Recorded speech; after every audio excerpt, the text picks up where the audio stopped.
short of us. Good morning. Good morning. Welcome to Horizon Unitarian Universalist Church. My name is April Barlow. My pronouns are she, her, hers. I am serving as your worship associate this morning. I am joined by our worship leader, Reverend Chris Rothbauer, whose pronouns are they, them, their. As we prepare for our service this morning, please be sure to check your order of service for important announcements about congregational life. We have no announcements. What a surprise. Let's bask. Okay.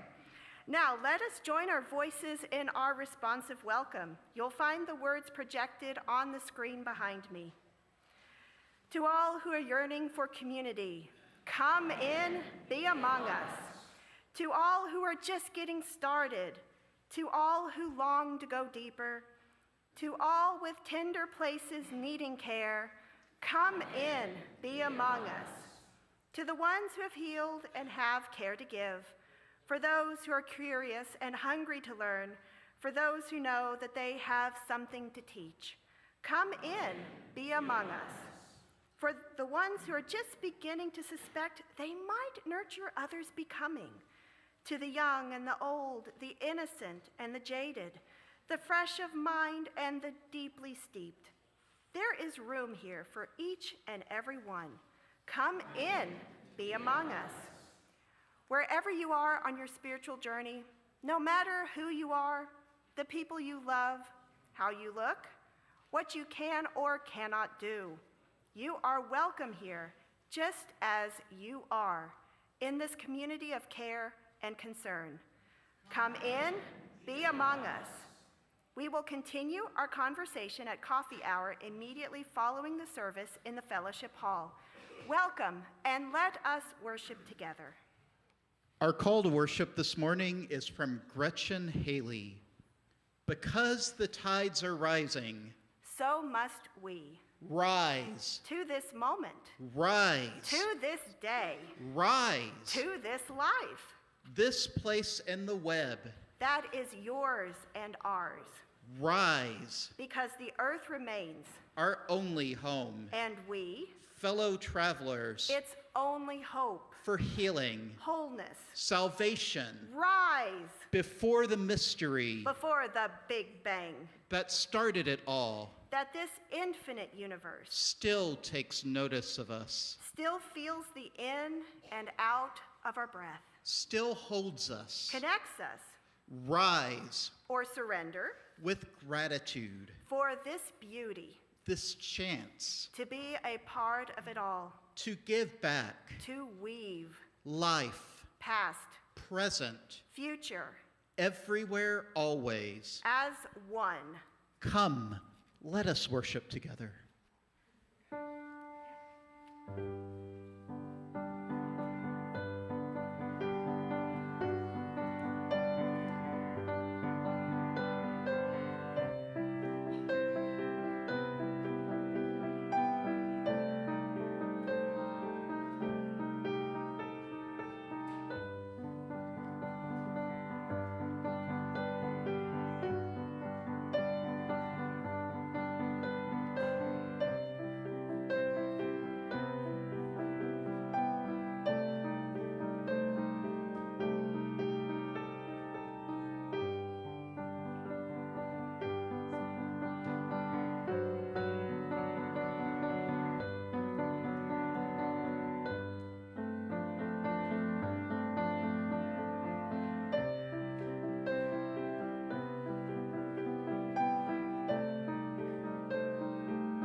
Our chalice lighting this morning is from Sherry Woodbury.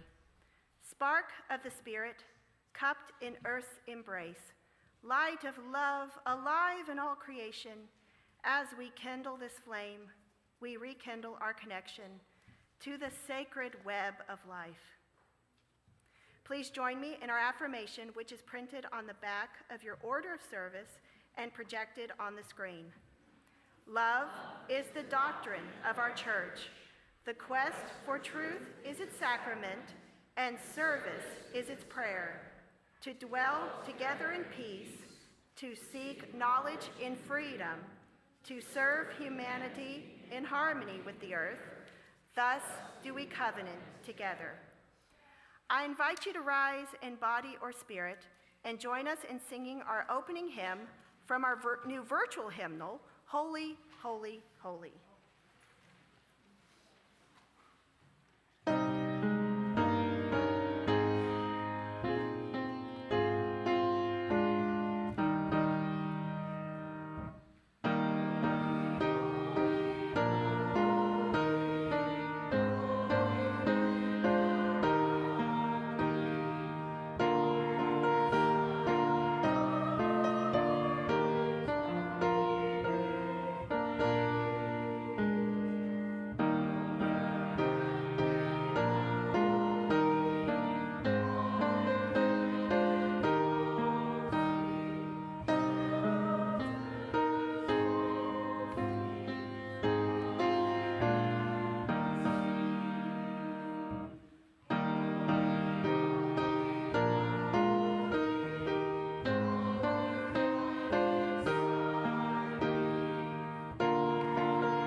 I have my hula hoop. I need some helpers. I need some helpers to sit right here to help me out. Can y'all come up? All right, I got some helpers. So a while ago, there was somebody named Dawn that showed that a hula hoop was our personal space. You know, it's like you kind of stay a hula hoop person length away so that everybody has their personal space. But now I want you to think of this hula hoop as the world. I want you to think about it having all the people, animals, plants, air, soil, everything that you can think of on the planet Earth in here. So we're gonna see, how many people do you think can fit in this hoop? What do you think? Okay, one person. Do I hear more? How many do you think? We got two. Do I hear a three? Do I hear three? Three? Are you three? Okay, we think we can 3 or 4. Okay, let's find out here. Just a second. All right, I would like 4 people. How about you 4? Stand up. see if I can fit y'all in. Who wants to be number 4? Okay, let's see. Can you squish closer? Uh-huh. Do you think we could fit 5? Yeah? Okay, we're going to try 5. I don't know if you can see this. Yes, we've got 5. Could we do like 5.10? Maybe Miss Pam could put her arm in there or something. Oh, yeah. Okay, yeah, see? So, and if we do 5.20, right? If my math right? Miss Pam put both of her hands in there. See? Okay, thank you, helpers. You can let go of the hula hoop now. So I hope that you see a circle can hold lots and lots of people and ideas. And I'm just going to put this over here. And I've got the perfect book for you that talks about circles and how they can go and go and go and be as big as we need them to be. It's called The Circles All Around Us, and it's by Brad Montague, and it's illustrated by Brad and Christy Montague. We begin by drawing a circle on the ground along each shoe. A safe little place for just one person, nobody in the circle but you. You could keep that circle close to everyone but yourself. That would be like a library with just one book on the shelf. So let's draw a bigger circle for you and your family to share. Now, can you see what can happen in a circle full of care? It becomes a happier circle as more loved ones come to stay. And wouldn't it be even better if all your friends could come and play? So you stretch and draw your circle even bigger than it's been, and let a few more people know they're welcome to come in. In the circles all around us, everywhere that we all go, there's a difference we can make and a love we can show. Yet there are still so many outside the circle who are different in all they do, though it feels slightly uncomfortable. We draw a bigger circle for them too. It doesn't mean the circle is easy. It can get harder the more we share, but wonderful things can happen when love is known and felt everywhere. As time passes, our eyes open. We see others we really care for. And that's when we ask ourselves, what's the circle really there for? So let us create bigger circles all around us for the rest of our days.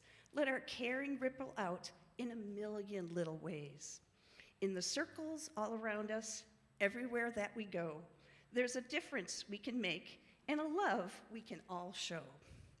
As our circles grow and we watch them wonder-eyed, remember the first circle started with just the love you hold inside. So happy Earth Day, everybody. Today the grown-ups are going to talk about climate change, and we are too. And just remember, your circle can be as big as you need it to be when we face life's challenges. So thank you so much for listening to our story today, and thank you to my helpers. And let's go ahead and sing you out to your rooms.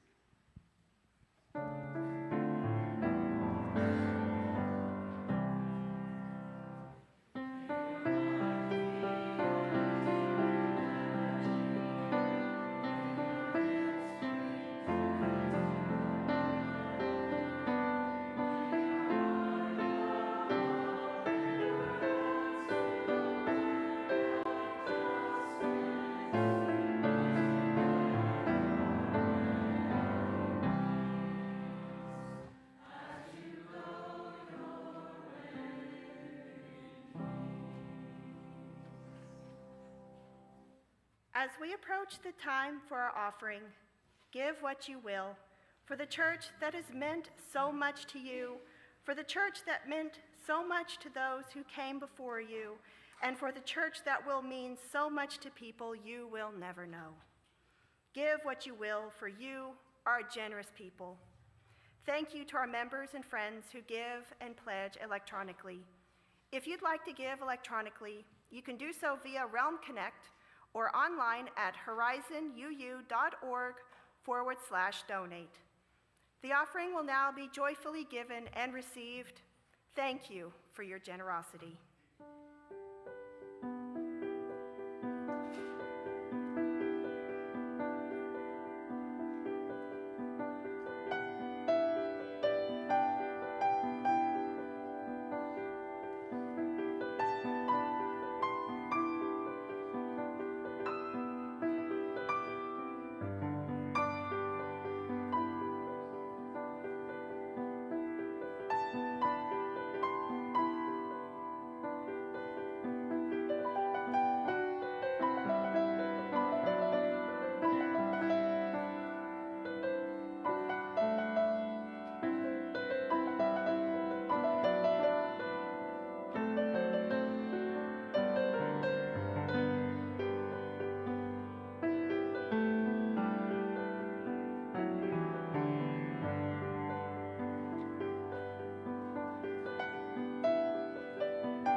Please join me in a responsive reading from Lorelei, Greenwood-Jones.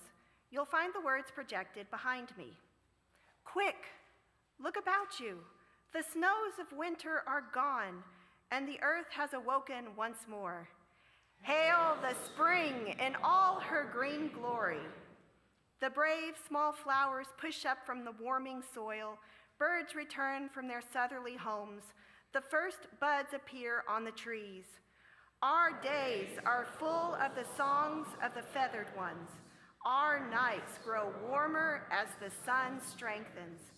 Warm air caresses us, filled with the scent of fresh earth and 1,000 blooming flowers. We shrug off the inactivity of colder days and move briskly through the delightful days. Birth and rebirth, new life from seeming death, the promise of old coming true once again. The sleeping seeds awaken, the sap rises, everything is renewed. What was once laid in stillness now bursts forth in riotous activity. Frozen dreams blossom. Within us and around us, new life is blossoming. Within us and around us, the promise of spring has come. Each year, Earth Day reminds us of our interdependence with the larger ecosystem and of the terrible damage humans have done to this only one and only place we call home. It also comes shortly after the equinox, a time of new beginnings when new life sprouts from the coldness of winter. Just as new life sprouts all around us, so too can we be planters of new life in our damaged ecosystem, offering the opportunity for possibility where previously there might have been none. This morning we'll engage in our Earth Day ritual, the third time we've done it, and that can remind us of our interdependence with the earth and with one another, and offer a beacon of hope when, as the hymn says, hope is hard to find. Now, you were invited to bring soil suitable for planting from your home or garden. Mixing our different soils represents how each of us are needed to tend the earth.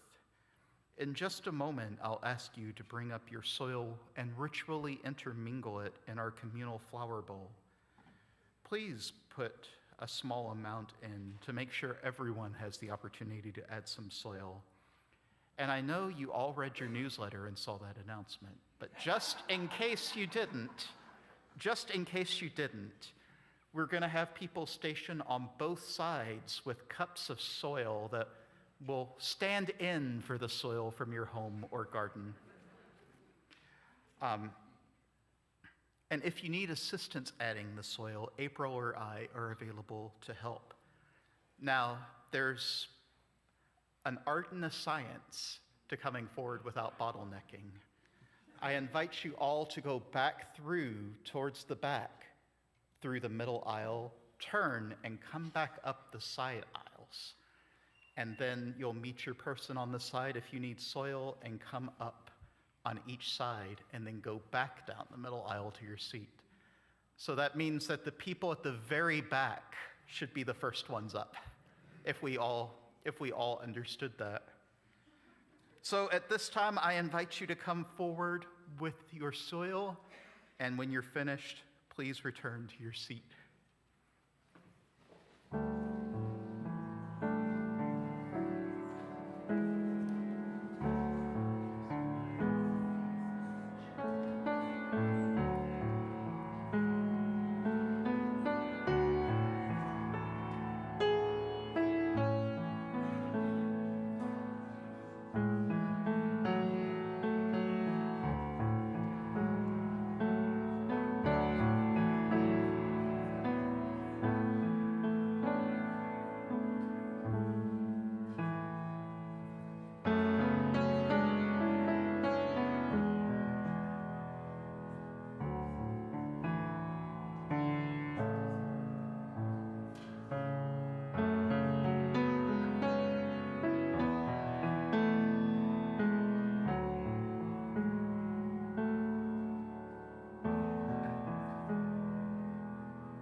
I now offer a blessing of the soil with these words from Father Killian McDonnell. Tug at this blessing, and you will find it is a thing with roots. This is a blessing that has gone deep into good soil, into the sacred dark, into the luminous hidden. It has been months since the ground gathered the seed of this blessing into itself, years since the earth enfolded it. Sometimes that's how long a blessing takes. And the fact that this blessing should finally show its first fruits on the day you happen by, well, perhaps we shall simply call this timing of this ripening a mystery and a sweet grace. Take all you want of this blessing. Take every morsel that you need for the path ahead. Let its fruits fall into your hands. Gather them into the baskets of your arms. Let this blessing be one place where you are willing to receive in unmeasured portions, to lay aside for a moment the way you ration your delights. Let yourself accept its inexhaustible plenitude. Allow it to give itself to sustain you, not simply for yourself, though on this bright day I might be persuaded to think that would be enough, but that you may gather its seeds into yourself like the ground where this blessing began, and wait with the patience of seasons and of years to bear fruit forth in the fullness of time, a stunning harvest, a plenteous feast. Now, soil alone cannot produce fruit. It needs good seeds to provide the foundation of new life.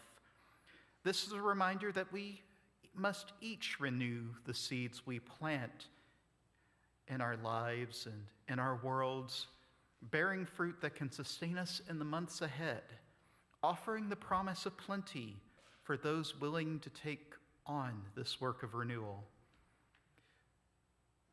I want to invite you to think of these seeds we are planting as seeds in your own life this spring. Maybe you want to renew your commitment to social action, or you might want to look for a new job. Perhaps you want to learn a new skill or take up a hobby. Maybe you're ready to start a new phase in your life, such as a new job or a new relationship. Or you know you're ready to end those that are no longer serving you. Or maybe you just need more time for yourself or with your family. Whatever those seeds you want to plant are, I invite you to name them in your mind.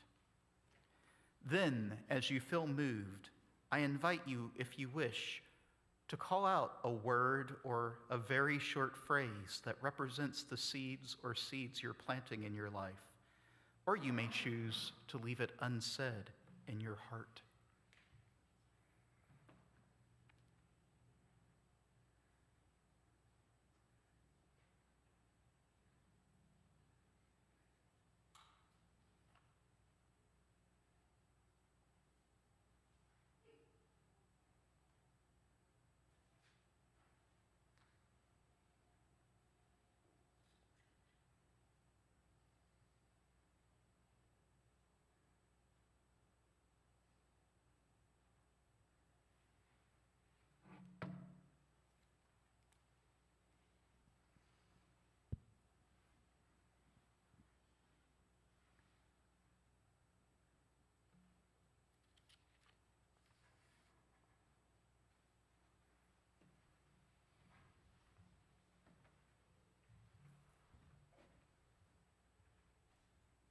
April and I will now offer this soil the seeds it needs for life to spring forth. This year, we're trying some new experiments. Pam has been thinking all year about it. We've got oregano and lavender and basil. So may these seeds nourish the soil, just as the seeds we plant in our lives nurture our own existence.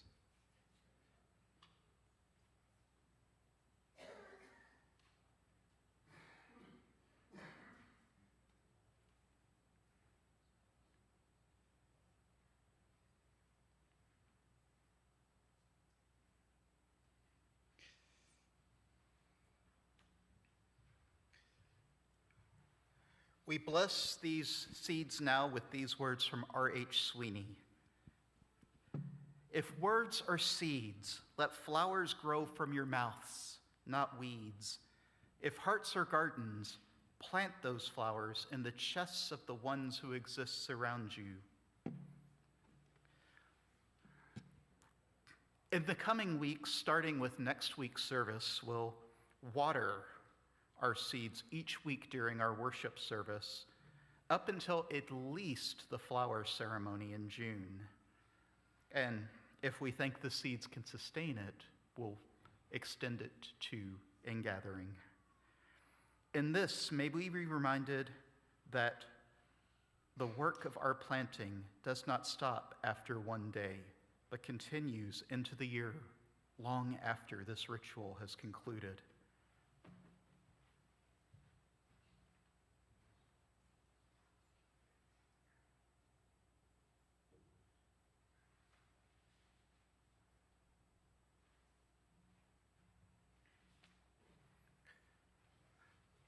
We have come here to mingle our soil, the fertilizer of our lives, that new life may spring forth and in abundance.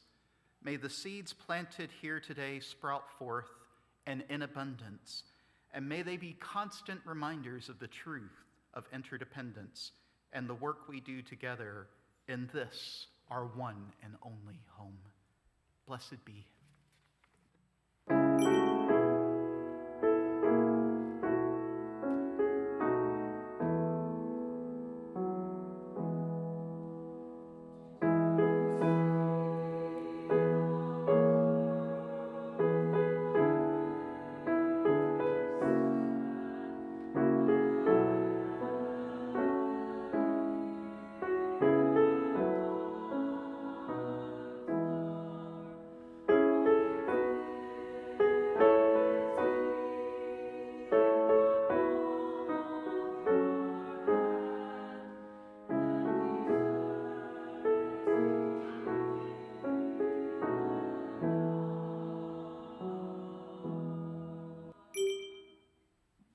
We now take time to honor the sorrows and joys of this community, knowing that we are all interconnected and that what affects one affects us all.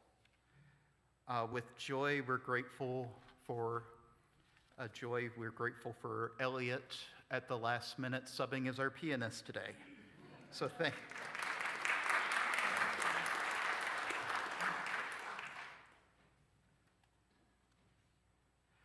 And we light a candle this morning to honor all the joys and sorrows which have gone unspoken and reside only in our hearts.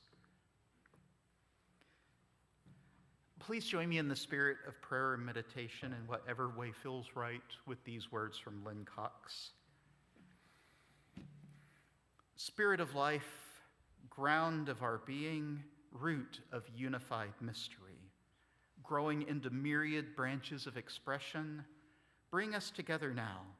Bring us close to the earth, ear to the whispering grass, quietly, attentively, waiting with slow breaths, listening for the very stones to cry out, with their rocky stories of tectonic plates meeting and parting, meeting their mineral memories of Hadean days, molten rocks flowing and joining, their ancient legends of stars born out of the collapse of other stars. Help us to remember, help us to piece together our oneness with matter, our oneness that matters, with one more deep breath.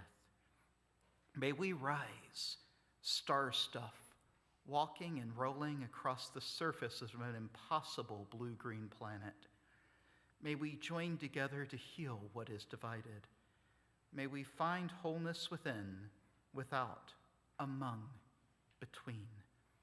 Eternal source, seed of the universe, help us to grow peace.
Blessed be.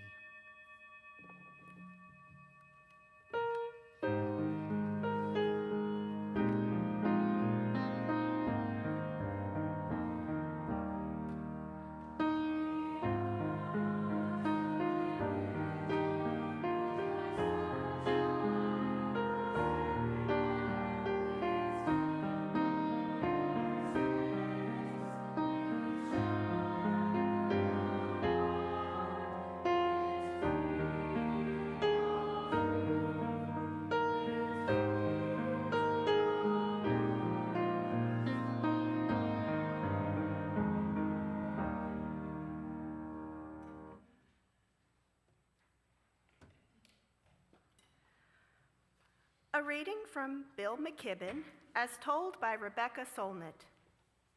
Once Bill McKibben was asked a question he heard 1,000 times. What's the most effective thing I can do for the climate as an individual? He answered, stop being an individual. Find something to join, an organization, a movement, a campaign. Find a community to work with. That's where you find your power.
When I was a kid, I remember from an early age learning about the need to act and preserve the earth. Back then, it wasn't a terribly controversial topic. Both major political parties were embracing the reality that nearly a century after the Industrial Revolution, human activity had drastically altered the ozone layer. If you can believe it, it was the administration of Richard Nixon that created the Environmental Protection Agency. Yes, Richard Nixon would be left of center in today's political climate. It would stand to reason then that changing our habits as humans could reverse that damage if it was done in a timely enough manner. The idea of school celebrations of Earth Day and Arbor Day was to instill those habits from a young age. If only we do things like pick up litter and recycle and plant a tree, maybe we might be okay after all. I learned from this that the earth is my mother and developed a deep need to respect her. Apparently, though, and I must say, this persisted even when I was an evangelical. I didn't feel like I needed to compromise that at that time. But as a late Gen Xer or early millennial, depending on how you count the generations, apparently many of my classmates did not learn that lesson. Nearly a half century later, things are more dire than ever. Polar ice caps are melting at alarming speeds. More and more destructive and unusual weather patterns are developing to the point that weird weather has become commonplace. And scientists warn that we are approaching the tipping point. Some believe we've already passed it. And meanwhile, nations are fighting over who gets to take over Greenland because they want to get the oil that's going to be underneath the melted ice in the Arctic Circle. The possibilities for survival are dwindling every year. I won't pretend this Earth Day like there's a lot to be optimistic about. Both our state and federal elected officials are hostile towards any action to reduce climate change. In fact, it's now well known that one of the things DOGE did was use the keyword climate change as an automatic denial of any federal grant. The reason is simple. It's not profitable. There are many who would rather make money than ensure the survival of the human species. Think about it. Corporations are more willing to put LGBT rainbows on merchandise than climate change, because you can't make money off of saying that the things they're doing to make money are causing the earth to end. There's a lot of deep denial and willful ignorance about the shape the earth is in, and I'm not completely confident that a new administration in 2028 will solve the mess we're in, because I'm not sure our survival will come from electoral politics. But here's a question, and one that might not be completely unexpected if you were at my Easter sermon. What if, despite all the odds, we did survive? What would it take to write a new story, to imagine new possibilities that opens up the future of not only our species, but countless others? That's what I find intriguing about the antidote from our reading this morning. So many times I've been asked what I can do about climate change. I might have even asked this question more than a few times. But environmentalist philosopher Bill McKibben believes the question itself is wrong-headed. It assumes that small individual efforts, like recycling, like planting trees, are enough to shift the destruction of the earth. It's not that those things are bad. It's just that they're not enough. Instead, McKibben says that the best thing any of us as individualists can do is stop being an individual. Find something to join. That's a startling thing to hear, isn't it? Stop being an individual, start being a collective. It scares at least half of our country right now. But what does that mean? Thelma Young Lutanatambua expands on McKibben's idea of collective action. The question shouldn't be, will my actions be enough, but will our actions be enough? This is a communal quest in which everyone can bring their talents, visions, desires, access, and if one person struggles, we can help each other catch up.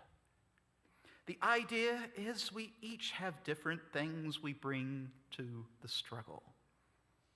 There might be scientists in this room who have things to offer I will never be able to offer unless I get a lot more degrees. And just so, there are people who might not have the confidence to speak up. But each of our talents, abilities, and interests will be needed if we hope to change the climate story from despair to possibility. The question shifts from what can I do to what can we do together? And we rise or sink based on our ability to collectively take action, to shift the story. When I consider these words, I wonder what is my role as a Unitarian Universalist minister. Some of my colleagues were scientists in past careers. I was not. And I don't have the training to completely explain the data to you. I don't have a complete picture of what a new vision of the earth will look like. I'm not sure I, as an individual, should have that all by myself. I do believe my role is to remind us of Unitarian Universalism's historic commitment to environmental justice, a commitment that has led our movement to encouraging our elected officials to do their part in addressing the impacts on climate change, which disproportionately affect poor and marginalized people. But more than that, I think I can bring hope. Rebecca Solnit says that hope is not optimism. Optimism assumes the best and assumes it's inevitable, which leads to passivity, as do the pessimism and cynicism that assume the worst. Hope, like love, means taking risks and being vulnerable to the effects of loss. It means recognizing the uncertainty of the future and making a commitment to try to participate in shaping it. It means facing difficulties and accepting uncertainty. To hope is to recognize that you can protect some of what you love, even while grieving what you cannot, and know that we must act without knowing the outcome of those actions. I cannot tell you that anything we do will reverse the climate disaster. I don't have a guarantee for that. But I do know there are plenty of good people working to make it so. And that sort of collective action is a holy thing. I think the protests at Standing Rock a few years ago were a major turning point for my generation.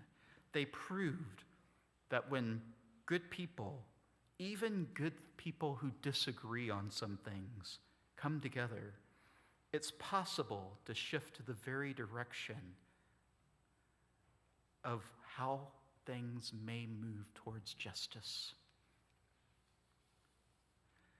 I truly believe that one of the major hindrances towards this is a lack of imagination, a lack of ability to see what possibilities there may be.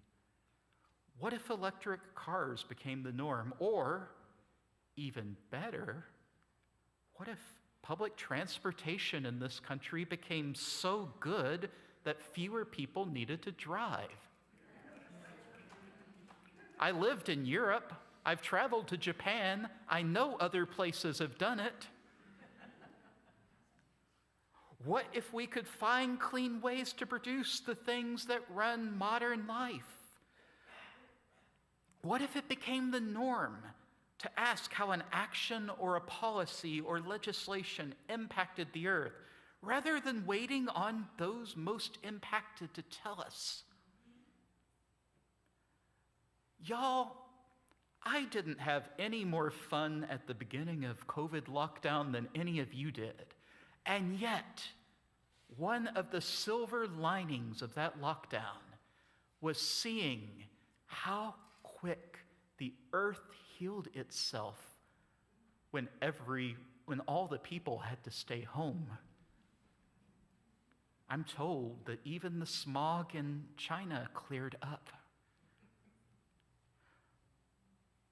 It's not a fairy tale. It's simply we can't yet imagine what it looks like, and that leads some people towards inactivity. But what if we listen to the earth when she tells us what she needs? This is my message this Earth Day. I don't know if we're past the tipping point or not, but I know that I still have breath, and as long as I do, I'm still going to work to ensure that our children and grandchildren, and hopefully their children and their children and their children, have better lives and inherit a healthier earth than I did. What if against all the odds, just as we've beaten the odds before, just as this very universe beat the odds to come into being, just as each of you just happened to configure the right amount of genes to become who you are, what if once again we beat the odds and somehow survived? I've been quoting this a lot this month, but I still believe it's true. And I've recently been told that he might not ever have said it, but I'm still going to quote it because it sums up how I want to live my life. It said that the Protestant theologian Martin Luther once said that even if I knew that tomorrow the world would go to pieces, I would still plant my apple tree. May we have the courage, even in the darkest of times, to be willing to imagine that it doesn't have to be that way, and to go and plant our apple trees. May it be so.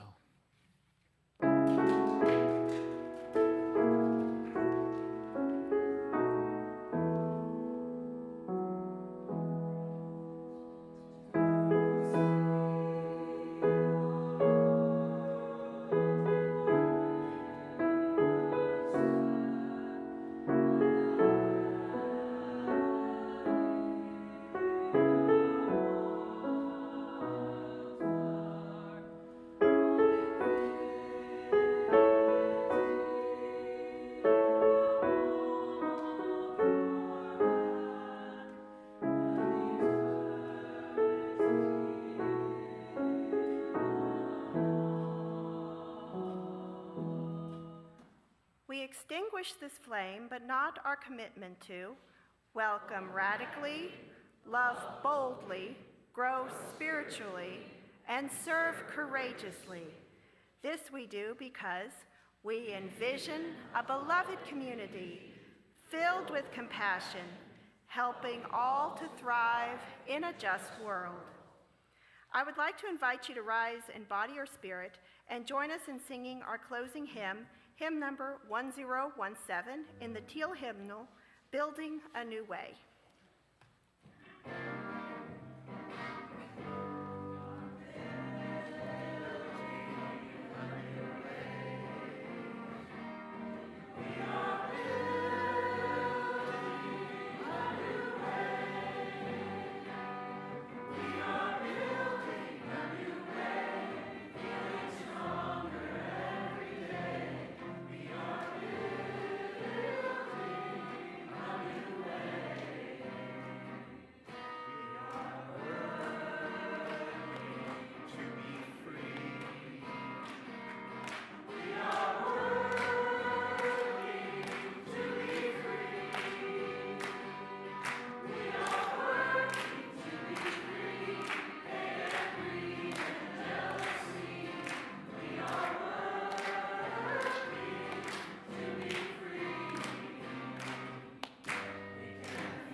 Our benediction is by Linda Barnes. Dear ones, blessed are we who are born in this time of great learning. Blessed are we with great compassion and so great grief. And still, the earth calls. You belong, you are mine, you are one of us. Like the deer, the dove, and the hemlock, you belong, you are mine. You are one of us, and still the earth calls. We take the fire within us and share it with others as we go. Amen. Blessed be, and go in peace.